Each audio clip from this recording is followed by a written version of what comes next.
শর্তের সমস্যা আছে ভেরি ভেরি শর্ট দেওয়ার নাম হ্যাঁ এগুলাই নাই না এটা নাই নাই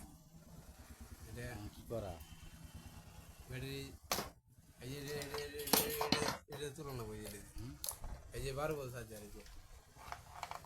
12 বলতে তুলনা লাগবে 12 ভোল্ট তুলনা অনুট বোতলে হ্যাঁ হ্যাঁ এখন